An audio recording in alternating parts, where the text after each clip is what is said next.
చిన్న చిన్న ట్యాంకులు మూతపడతా ఉన్నాయి. ఈ రోజు అనేక చోట్ల పీజీ హాస్టల్ కానీ వీటన్ని చోట విద్యార్థులుగా ఉండే చదువుకుంటా ఉండే పరిస్థితి వారి పైన కూడా అదనంగా భారాలు పడతాయి. ఈ విధంగా ప్రజలపైన పడుతున్న భారాలకు వ్యతిరేకంగా ఈ రోజు భారతీయ కమ్యూనిస్ట్ పార్టీ మార్క్సిస్ట్ ఆధ్వర్యంలో ఇక్కడ వనమటోపు సెంటర్లో నెల్లూరు సిపిఎం పార్టీ కమిటీ ఆధ్వర్యంలో ఈ దసరా కార్యక్రమాన్ని చేపట్టాం. ప్రభుత్వానికి ప్రజల తరఫున హెచ్చరిక చేస్తా ఉన్నాం. ఇప్పటికే అనేక రకాలుగా హోటల్ బిల్డింగ్ పోతే జీఎస్టీ పడతా ఉంది, ఎక్కడికి పోయే జీఎస్టీ పడతా ఉంది. అది చాలన్నట్టుగా ఇప్పుడు మళ్ళా గ్యాస్ పెరిగిన దాని ఫలితంగా గ్యాస్ ధర కూడా అక్కడ పడతా ఉంది. గ్యాస్ రేటు జీఎస్టీ రేటు వీటన్నిటి నిన్న ఒక ఇడ్లీ ఒక వడ తీసుకుంటే ఒక హోటల్లో 83 రూపాయలు బిల్లు పడే పరిస్థితి.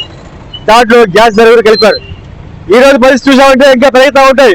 ఇటువంటి పరిస్థితుల్లో తక్షణమే ఈ గ్యాస్ బండ భారాన్ని తగ్గించాల్సిందిగా సిపిఎం పార్టీగా మేము డిమాండ్ చేస్తా ఉన్నాం. లేని పక్షంలో ప్రజల యొక్క ఆగ్రహానికి ప్రభుత్వం గురి కావాల్సి వస్తుందని తెలియజేస్తా ఉన్నాం.